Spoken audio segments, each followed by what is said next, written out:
Students, आज हम आपको बताएंगे प्रतिबिंब बनाने के नियम, रिफ्लेक्शन के आगे की कड़ी। तो देखिए, डायग्राम्स हमने बना दिए हैं।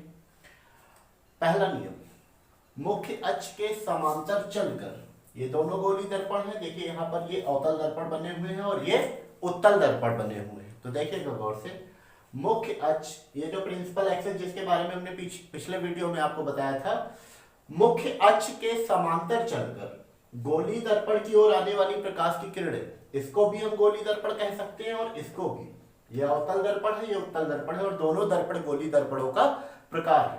तो देखिए, मुख्य अक्ष के, ये मुख्य अक्ष है, मुख्य अक्ष के समांतर चलकर गोली दर्पण की ओर आने वाली प्रकाश की किरणें परावर्तन के पश्चात मुख्य फोकस से होकर गुजरती हैं या मुख्य फोकस से आती हुई प्रतीत होती है। मतलब उत्तल दर्पण में इनका परावर्तन कुछ इस प्रकार से होता है कि जब इन्हें पीछे बढ़ाया जाता है तो ये मुख्य फोकस से आती हुई प्रतीत होती है। ये हो गया पहला नियम। दूसरा नियम देखिए,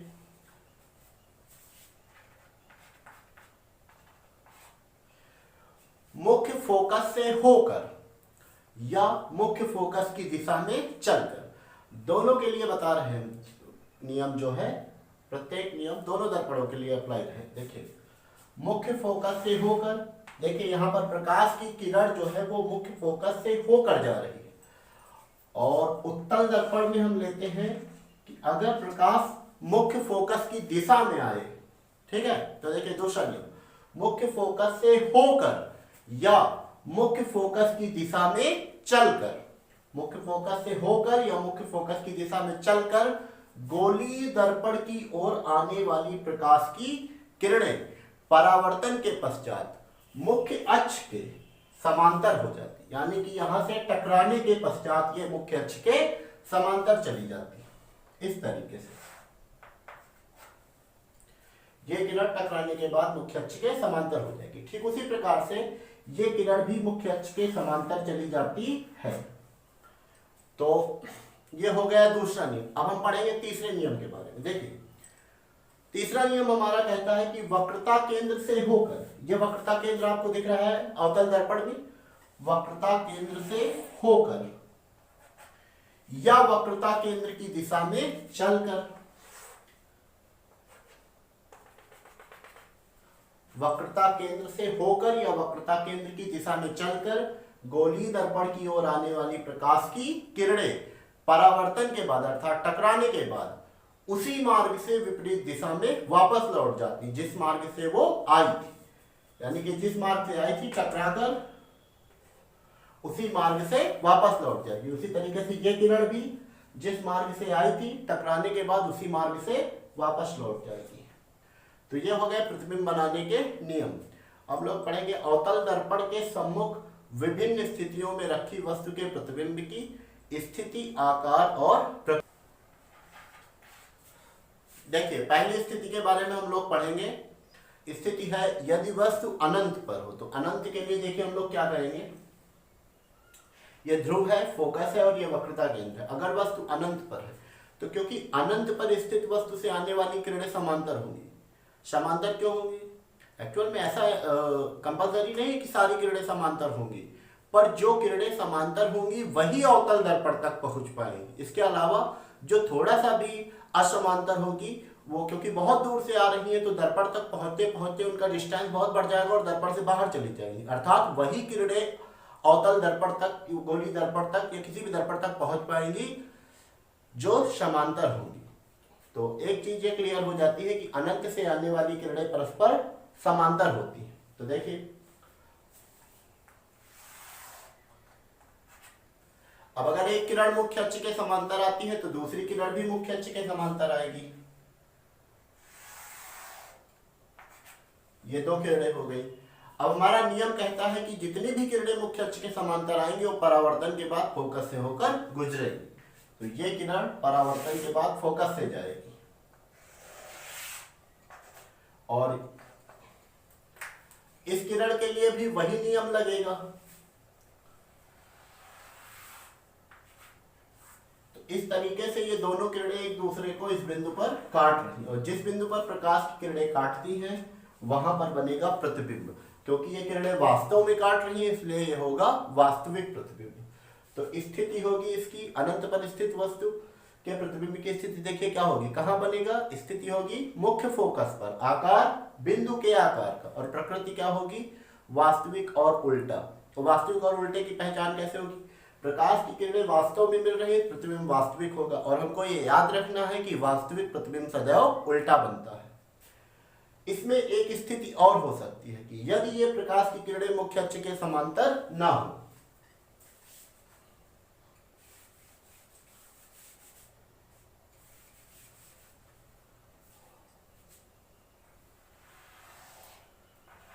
चलिए अनंत पर स्थित वस्तु के लिए एक स्थिति और हो सकती है कि यदि अनंत से आने वाली किरणें मुख्य अक्ष के समांतर ना हो, तो उस कंडीशन में क्या होगा। देखिए हम कोई भी किरण खींच देते हैं जो कहीं से आ रही है, मान लीजिए ये एक प्रकाश की किरण हमने खींची, तो अब एक किरण जैसे आएगी सारी किरणें उसी के समांतर आएंगी, तो एक और किरण हमने खींची इसी के समांतर। अब ये दोनों किरणें कहां से जाएंगी, ये जानने के लिए हमें वक्रता केंद्र से इसी के समांतर एक किरण खींचनी पड़ेगी।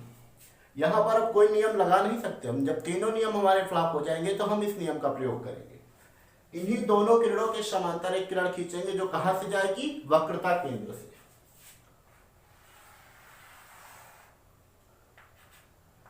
और ध्यान दीजिए ये है हमारा मुख्य फोकस,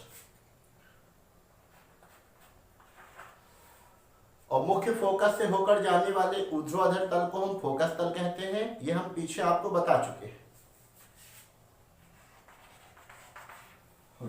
तो अब ये याद रखिएगा कि जो किरणें परस्पर समांतर आएंगी एक दूसरे के, वो दर्पण से परावर्तन के पश्चात फोकस तल के ही किसी बिंदु पर मिलेंगी, और किस बिंदु पर मिलेंगी ये जानने के लिए उसी के समांतर वक्रता केंद्र से एक किरण खींचते हैं, और ये किरण फोकस तल को जिस बिंदु पर प्रतिच्छेद करेगी वे किरणें उसी बिंदु पर एक दूसरे को काटेंगी। तो ये किरण जो है फोकस तल को किस बिंदु पर काट रही है, इस बिंदु पर, है ना।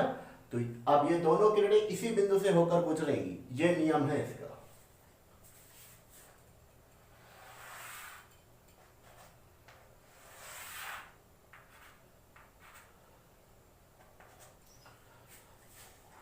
तो ये जिस बिंदु पर काटेंगी उसको नाम देंगे ए डैश, और ए डैश से मुख्य अक्ष पर एक लंब डालेंगे बी डैश, ए डैश बी डैश। ये हो गया वस्तु का प्रतिबिंब, वास्तविक प्रतिबिंब है, उल्टा है ना। तो देखिए अब इसकी स्थिति क्या है, स्थिति कहां पर बन रहा है, ये फोकस तल पर। आकार कैसा है, वस्तु से बहुत छोटा, क्योंकि वस्तु अनंत पर है, बहुत बड़ी वस्तु होगी तभी वहां से किरणें यहां तक पहुंच पा रही है। तो दो चीजें हो गई, और प्रकृति होगा वास्तविक प्रतिबिंब है, और वास्तविक प्रतिबिंब सदैव उल्टा बनता है। तो ये हो गई अनंत पर स्थित वस्तु के लिए कंडीशन। अब दूसरी स्थिति देखिए, दूसरी स्थिति हमारी ये कहती है कि यदि वस्तु अनंत और वक्रता केंद्र के बीच स्थित हो, यानी कि कुछ सीमित दूरी पर हो, तो हम वस्तु को रख देते हैं। देखिए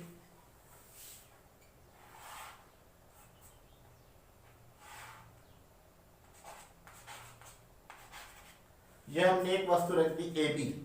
अब यहां से हम दो किरणें खींचेंगे, और ये दोनों किरणें एक दूसरे को जहां से काटेंगी वहीं से हम प्रतिबिंब बनाएंगे, जैसे कि प्रतिबिंब की परिभाषा में हमने आपको बताया है। तो देखिए ए से हम लेते हैं एक किरण मुख्य अक्ष के समांतर। हमारा नियम कहता है कि ये किरण कहां से जाएगी, मुख्य फोकस से होकर जाएगी। तो ये किरण मुख्य फोकस से होकर गुजर जाती। अब दूसरी किरण हम ए से लेंगे, चाहे तो हम एफ से ले लें और चाहे तो हम सी से ले लें, यानी कि फोकस से भी ले सकते हैं और वक्रता केंद्र से भी। तो हम लेते हैं यहां पर वक्रता केंद्र से।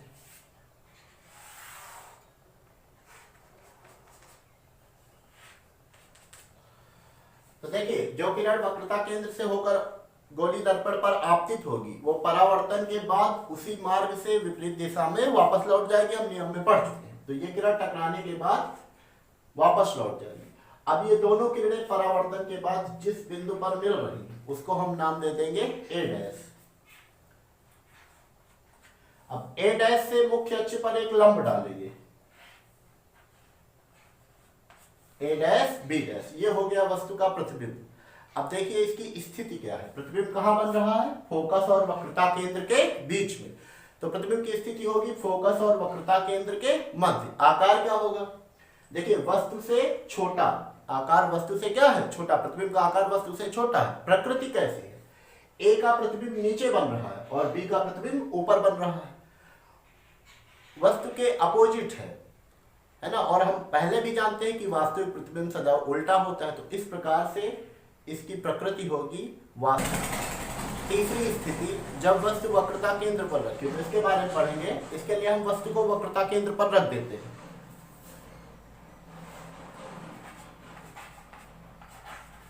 ये हमने रख दी वस्तु ए बी वक्रता केंद्र पर। यहां से भी हम दो किरणें लेंगे, एक किरण मुख्य अक्ष के समांतर। नियम कहता है कि ये किरण जो मुख्य अक्ष के समांतर आएगी, कहां से जाएगी परावर्तन के बाद, फोकस से। तो इसको हम फोकस से ले जाते हैं।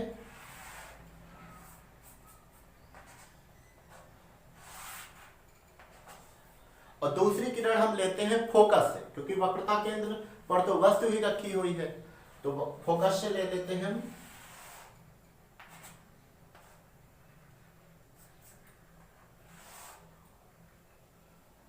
अब देखो नियम क्या कहता है हमारा, कि जो किरण फोकस से होकर गोली दर्पण पर आपतित होगी, परावर्तन के बाद वो मुख्य अक्ष के समांतर हो जाएगी, तो ये किरण समांतर हो जाएगी।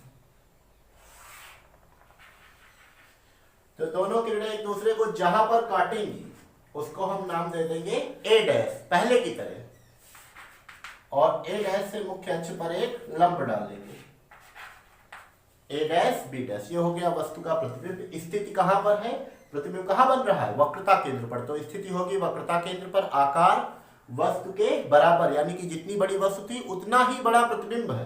प्रकृति कैसी होगी, वास्तविक प्रतिबिंब है तो उल्टा होगा, तो हम प्रकृति में लिखेंगे उल्टा। हमारी अगली हेडिंग है, चौथी हेडिंग जो हमारी है वो है कि यदि वस्तु वक्रता केंद्र और फोकस के मध्य रखी हो, तो इस स्थिति में क्या होगा। देखिए इसके लिए हम वस्तु को वक्रता केंद्र और फोकस के मध्य रख देते हैं। वस्तु को एक नाम दे दिया जाता है ए बी। ए से दो किरणें हम खींचेंगे, एक किरण खींचते हैं मुख्य अक्ष के समांतर, जो कहां से जाएगी, नियम कहता है कि ये किरण मुख्य फोकस से होकर गुजरेगी, तो इसको हम मुख्य फोकस से ले जा लेते हैं। अब दूसरी किरण वो कहां से जाएगी, उसके लिए हम दूसरी किरण फोकस से लेके जाएंगे, क्योंकि वक्रता केंद्र हमारा पीछे जा चुका है। देखिए दूसरी किरण को हम फोकस से ले जाते हैं, और नियम हमारा क्या कहता है, वो ये कहता है कि जो किरण फोकस से जाएगी वो परावर्तन के बाद मुख्य अक्ष के समांतर हो जाएगी, तो ये किरण परावर्तन के बाद मुख्य अक्ष के समांतर हो जाएगी। तो ये दोनों किरणें एक दूसरे को जिस बिंदु पर काटेंगे उसको हम नाम देंगे ए डैश। ए डैश से मुख्य अक्ष पर एक लंब डालेंगे, ए डैश बी डैश।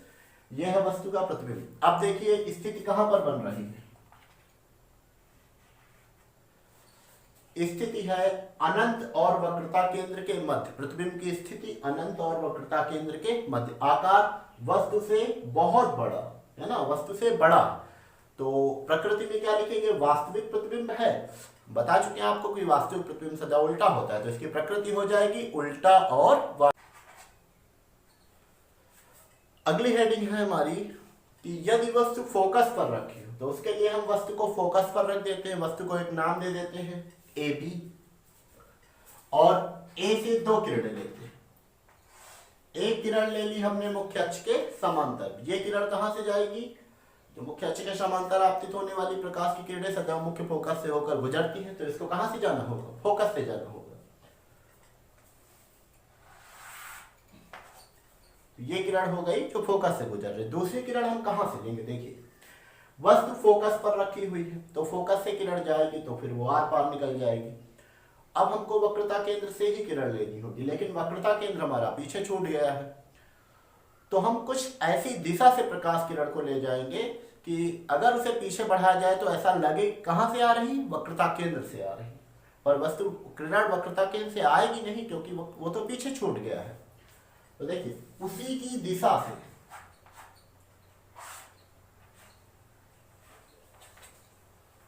ये देखिए वक्रता केंद्र की दिशा से यह प्रकाश की किरण आपतित हुई है, और परावर्तन के बाद ये प्रकाश की किरण उसी मार्ग से वापस लौट जाएगी।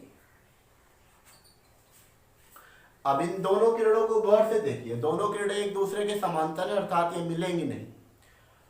तो फिर अब प्रतिबिंब की स्थिति कहाँ होगी? जिस दूरी का कोई अता पता नहीं उसे हम मानते हैं क्या? अनंत। तो इसकी स्थिति होगी अनंत पर, आकार वस्तु से बहुत बड़ा, प्रकृति उल्टा और वास्तविक। तो ये अवतल दर्पण की आखिरी स्थिति है कि यदि वस्तु ध्रुव और मुख्य फोकस के मध्य रखी हो, वस्तु हमने रख दी है ए बी। अब ए से फिर हम दो किरणें लेंगे, एक किरण लेंगे मुख्य अक्ष के समांतर। तो ये किरण आई है मुख्य अक्ष के समांतर, और मुख्य अक्ष के समांतर आने वाली प्रकाश की किरणें सदैव मुख्य फोकस से होकर गुजरती है। तो ये किरण कहां से जाएगी? मुख्य फोकस से होकर जाएगी।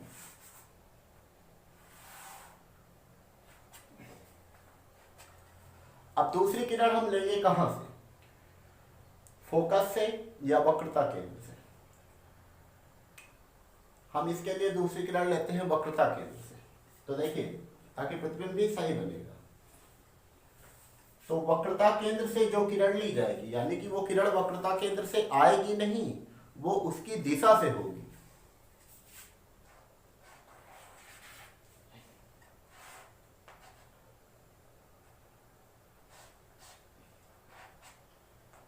देखिए, ये किरण जो आ रही है ये वक्रता केंद्र की दिशा से आ रही है, तो टकराने के बाद ये उसी मार्ग से वापस लौट जाएगी। अब इन दोनों किरणों को अगर हम पीछे बढ़ाएंगे, तो जैसे जैसे ये किरणें बढ़ेंगी वैसे वैसे इनके बीच की दूरियां बढ़ती जाएंगी। हम इनको दर्पण के पीछे बढ़ाते हैं तो इनके बीच का जो डिस्टेंस होगा वो कम होता जाएगा।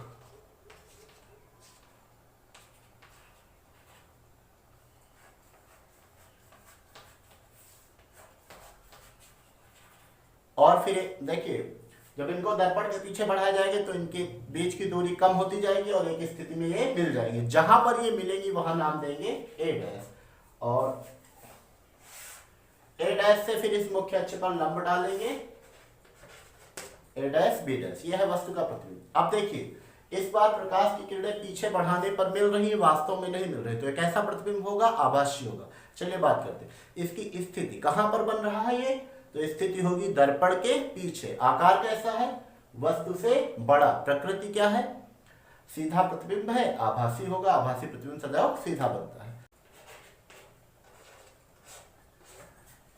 देखिए, सामान्य रूप से उत्तल दर्पण की स्थितियों में तो एक ही स्थिति पढ़ी जाती है, परंतु अगर वस्तु अनंत से आ रही हो तो उस अवस्था में हम स्थिति को 2 या 3 भागों में डिवाइड कर सकते हैं। तो देखिए, अगर वस्तु अनंत से आएगी तो अनंत से आने वाली किरणें परस्पर समांतर होंगी, और यदि ये किरणें मुख्य अक्ष के भी समांतर हो तो देखिए क्या होगा।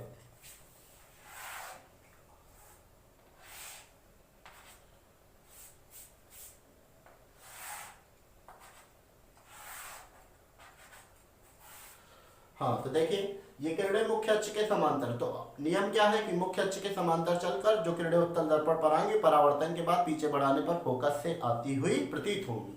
तो इनका जब परावर्तन होगा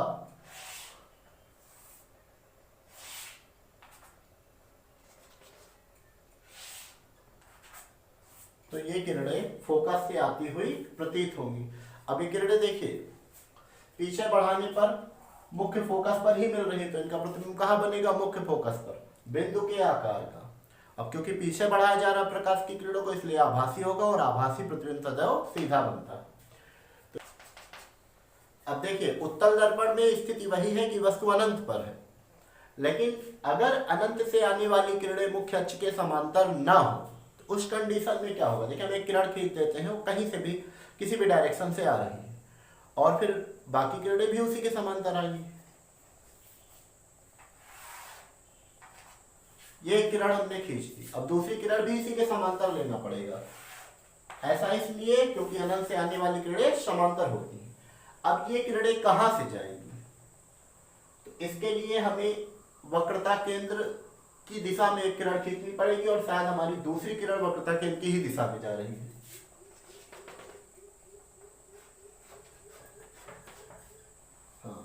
तो अब देखिए, ये किरण फोकस तल को जिस बिंदु पर काटेगी, दूसरी किरण भी उसी बिंदु पर काटेगी। तो इसके लिए हम फोकस तल बना लेते हैं। अब ये दूसरी किरण जो है ये पीछे बढ़ाने पर इसी बिंदु पर काटनी चाहिए, ये नियम है इसका।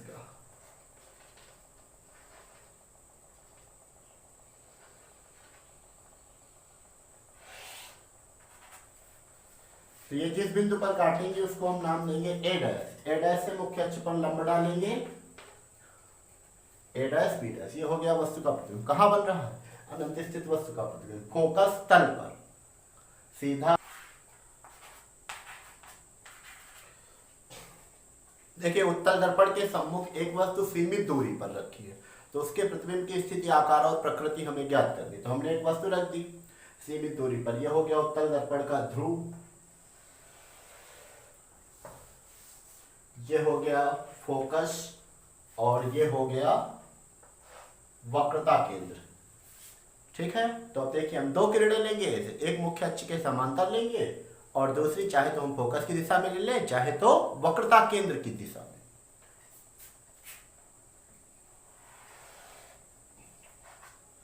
तो एक किरण ले ली हमने मुख्य अक्ष के समांतर। अब नियम कहता है कि मुख्य अक्ष के समांतर आने वाली प्रकाश की किरण परावर्तन के बाद पीछे बढ़ाने पर फोकस से आती हुई प्रतीत होगी। तो देखिए शायद कुछ समांतर कम है ये,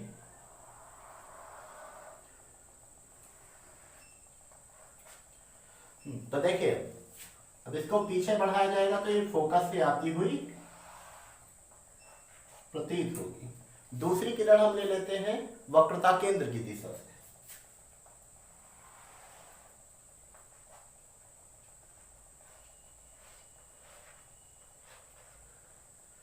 तो देखिए ये दोनों किरणें कहां पर मिल रही हैं? जिस बिंदु पर ये काटेंगे एक दूसरे को उसको हम नाम दे देंगे ए डैश, और ए डैश से मुख्य अक्ष पर एक लंब डालेंगे, ए डैश बी डैश। तो ये हो गया वस्तु का प्रतिबिंब। देखिए स्थिति क्या क्या है इसकी?